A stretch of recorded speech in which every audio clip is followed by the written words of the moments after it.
どうもどうも、二刀流のドローン男子です。オズピー専用のリモコンホルダーをご紹介したいんだけど、2つあるんだよね。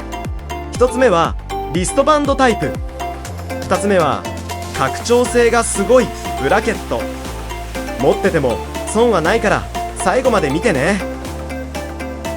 リストバンドホルダーなんだけど、角度調整がマジですごい。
次はブラケットです。